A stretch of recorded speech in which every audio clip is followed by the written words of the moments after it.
Being a voice actor is simple, but not easy. That's what we're going to discuss today.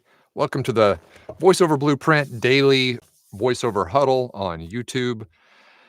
What my job is to give you a little bite-sized nugget to help you grow your voiceover business. My name's Mike Hathcote. Been a voiceover talent since 1995, and that's what we're doing today. Go ahead and feel free to chime in on the chat. Let me know where you're watching from. I'm going to do some shout outs here in a few minutes. My recent book, The Voiceover Blueprint, is still available. Still, it is available, and you can get that for less than $10. You can get the downloadable book, the audio book, and then 4 free gifts. Just click the link in the description. And also, don't forget to like and subscribe and hit the notification bell so you'll be the first to get these videos. All right, today's rock and roll tea brought to you by The Sword. A lot of you guys probably, maybe none of you guys have ever heard of The Sword. They're kind of a heavier band out of Austin, Texas that I discovered probably 15 years ago, and big fan, big fan. Pretty heavy though, so you got to be into some really heavy metal if you're gonna like The Sword. They have a lot of kind of medieval topics and imagery in their music, but it's good stuff. All right. Yesterday, I fully built out my voices.com profile after watching Amy's class on Tuesday night on how to win at pay to plays. I had already been on both voices.com and voice 123 years back, but it had been so long since I was on voices.com that my profile was completely gone. So I had to literally start from scratch. So I spent much of the day yesterday getting all that built out, uploading all my demos, and finally got it all kind of tweaked the way that Amy um, described. And now I'm auditioning. I've gotten, gosh, already this morning, I've gotten 1, 2, 3, 4 auditions. I did about 3 yesterday. So they're coming in. So now it's just a matter of working the system the way she teaches, and should be able to add that to my revenue wheel. My Voice 123 profile was already set up because I was on that more recently than Voices. And so all I had to do was jump in there and do just a couple of little minor things, and it was good to go. So if you want to check out that class, by the way, from Amy from Tuesday night, we're having that available through tomorrow night. So there's also a link in the description for that. Um, I cannot recommend it enough, especially if you've struggled on pay to plays. It's just it's a game changer. So anyway, enough about that. Let's talk about simple, not easy. So a few days ago, we talked about, hard work being better than talent. And that's very, very true. The harder you work, it seems like the better your luck is, right? Who was it that said that? Was that Ben Franklin? Anyway, um, in voiceover, there's several core things that you need to know or learn. You've got your performance, you've got your, recording and editing, your sound quality stuff, and then of course your marketing to go out and get the work. Those are kind of the 3 core things. Remember way back when we talked about the 3-legged stool of voiceover? Without any of those 3 legs, your business is going nowhere. So those are the kind of the 3 core things. But once you kind of know those things, I don't want to say master those things because the learning always continues. But once you kind of learn those 3 core things, then it's just rinse and repeat, right? It's really pretty simple if you think about it. So the things that you have to learn, once you learn them, are then simple, but the hard part is, or I guess I should say the not easy part is getting, just doing it day in and day out and day in and day out and continuing to go, go, go. Um, so learning those things can be hard, but once you've got them learned, then rinse and repeat. That's also why, by the way, having a good mentor or coach is key because most of those people have kind of already navigated the minefield, and they kind of know what works and what doesn't, and it can kind of drive you in the direction that you need to go so that you have less friction as you're actually growing your business. Um, of course, something every now and then something new pops up that you need to learn, and of course, that's a little bit of a, a bump in the road or whatever, just like pay to plays, right? Just like, getting back into the pay to play space for me after years and years, so much of it has changed that, it's good. There's going to be a little bit of a learning curve there, but I'm going to go back and watch Amy's class probably several times to make sure that I've got it all locked in. And then it's just, once again, once you've got it locked in, rinse and repeat, rinse and repeat. So the hard part is learning it, but the process after that is pretty simple.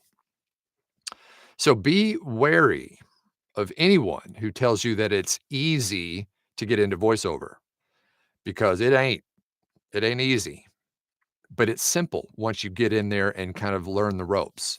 Um, just like, remember, we talked about the success cycle.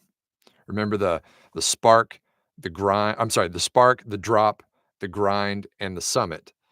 So if you're down in kind of that lower part, that grind, or I'm sorry, the drop or the grind, that's the hard part. Once you push through that, then it becomes fairly simple because you've already learned what you need to know for the most part, and then you can just keep doing the thing over and over and over again. So, simple but not easy. That's what it is. All right, let's talk about who's in today. There's Mark from Montreal, first in today. Ding, ding, ding. There's Jason from Kearney, Nebraska. Edward from Jax, Florida. And there's Sean from Longview. Jason says it's good to attend live. Welcome, Jason. Thank you for being here live. Boomer McBoom says first live show from the beginning. Wayne from Port Orchard, Washington. David from Hamilton, Ontario. Corey from Whitehall, Wisconsin. There's Kirk from Greenville, South Carolina. And Tracy from Rochester, Minnesota. Good morning, Tracy. Or maybe it's afternoon there. I'm not quite sure. There's Rick from Minneapolis. There's Terry from Fallston, Maryland. Terry says, outstanding subject and life's lesson. That's true. Nothing worth doing is easy, but it's so worth it. Rick says the sword shirt. Love it. So, Rick, are you a fan of the sword? Not a lot of people really know who they are, but they're good stuff. There's Mary from New Jersey. Tonight's class for performance, Mary will be teaching at 4 p.m. Pacific time. So she's in the Blueprint. She's one of our instructors in the Blueprint and does a fantastic job. I get so many good compliments about Mary's class. There's Tim from Altoona. Dennis from Pasadena. There's Boomer again from, San Emidio Mountains, California. Did I get it? I know the G was silent. San Emidio Mountains. David Grant from Louisville. And there's Sarah from Kentucky. And JJ from beautiful Minnesota. By the way, JJ posted in our group, in our Facebook group, her latest book on golf. And I know we talked quite a bit when she was doing it, that she had some challenges during that recording because of some of the ways that the characters, I guess, were speaking. It was more of a masculine sounding tone, and she's a female, obviously. So she was trying to navigate, how to narrate some of those phrasing, some of that phrasing and stuff. So sounded great though. There's Nicole from Ottawa, Ontario. And Kathleen from Evanston, Wyoming. There's John from Denver. And Ron from Grand Haven, Michigan. There's Joy from Southfield, Michigan. She says, "I love swords too. I practiced with a wooden broken in my martial arts class." Okay. Oh, Bakken, I'm sorry, I've never heard of that. Is that I guess that's one of those wooden swords. A Bakken? Learn something new every day. There's Jim from Memphis and Andrew from Latvia. Oh, it was Thomas Jefferson. Okay, thank you, Jason. Jason says, "The harder I work, the luckier I get." Thomas Jefferson. Yep. I knew it was one of the founding fathers. I knew it was one of them. Jim says, one thing that bothers me is recognizing the mouth noises in the spectral analyzer. Oh, see, I could not I could not record without the spectral analyzer. I leave it up all the time because to me, and maybe it's just how you have that set, but I can see mouth noises, they stick out like a sore thumb. And then I can just attack them either with auto heal or something like that to zap them out of there, or then run my declicker after I'm done. But man, I love the spectral view because I can see those things a mile away. Gary says, "Good morning from St. Louis." There's Samuel from Baton Rouge.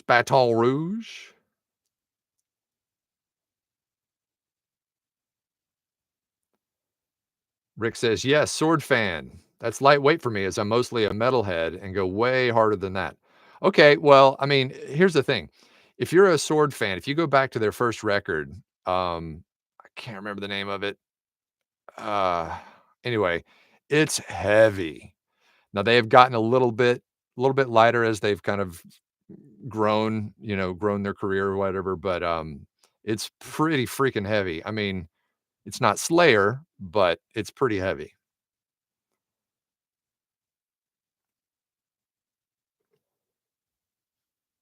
There's Doug from Greensboro, North Carolina. There's Steven from ATL.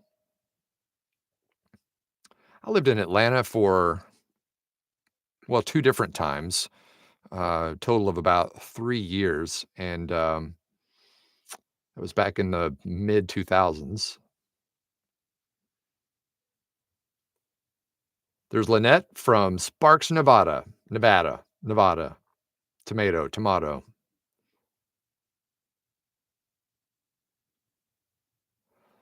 Andrew says, "What kind of mic sensitivity, like -36 dB, should I look for? I came across when I was looking for a mic." Um, as far as sensitivity goes, I'm not even aware of there being you know, a set number for that.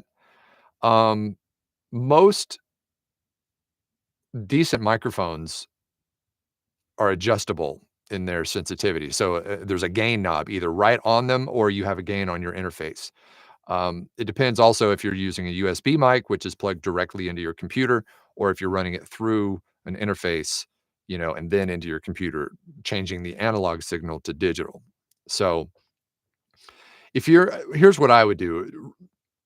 Rule of thumb, a decent microphone is probably gonna run you anywhere between 150 to 200 bucks, give or take. Now you can go way up. I mean, this is 1,000 bucks, so you can go way up from there, but a good, medium entry level microphone, entry to medium level microphone is gonna be about 150 to 200 bucks.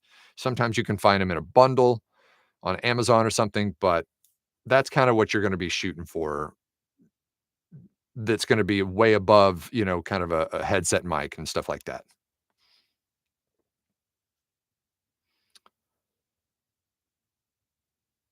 Robert Ball says, "Hello from Tulsa." And Andrew says, "Heavy like death metal?" I prefer to call it life metal. But, I mean, define death metal. That's kind of a broad spectrum, but, um, I wouldn't call them death metal. Look them up. Look up their first record. Go to Spotify or wherever, YouTube even. Look up The Sword and look up their first record. It's pretty heavy. In fact, their first several. Samuel says, "I'm about to purchase the pay-to-play recording. Will I have access to the recording after Friday once I've purchased it?" Yes, you'll have access to it forever.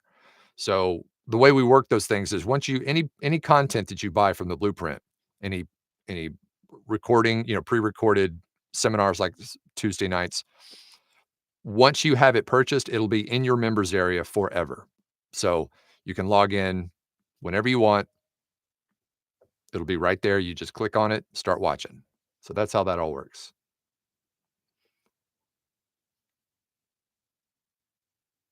JJ says, "Thanks, Mike. I actually had to do a Damon Wayans voicing.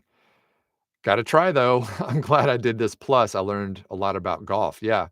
Um, yeah. By the way, I'm gonna pick on JJ a little bit more. She was on the class the other night, and she was so engrossed in the content that Amy was teaching that whatever she had on the stove, she left on there and it burnt.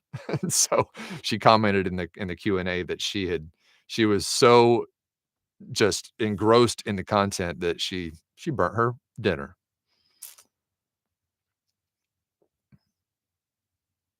Jeremiah says, "Did I go overboard with the Sennheiser MKH 416?" No, that's what this is. I love my 416. I mean, I wouldn't say that's going overboard at all. I'm just talking about from a beginner standpoint, and I'm not sure how much of a beginner you are, Jeremiah, but um, and by the way, I don't know if Jeremiah 29:11, that sounds like a Bible verse, so I don't know if that's your actual name or not. So I'm gonna call you Jeremiah until you tell me otherwise. Um, so if you've already got it, no, you're set. I mean, that mic will last you forever. These things are bulletproof. That's why they use them in movie sets and stuff like that because they are so well made, which is why they cost a couple bucks.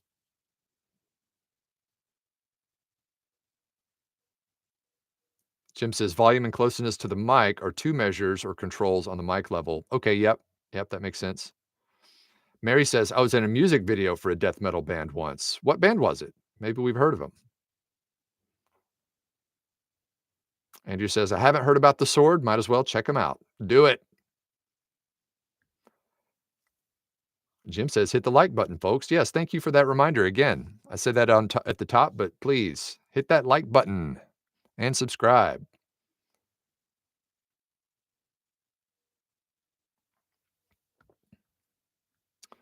All right, guys. I have got a doctor's appointment, so I'm not going to be able to. Well, actually, I'm going to do one quick job before I do that, but I've got to jam out of here for a doctor's appointment.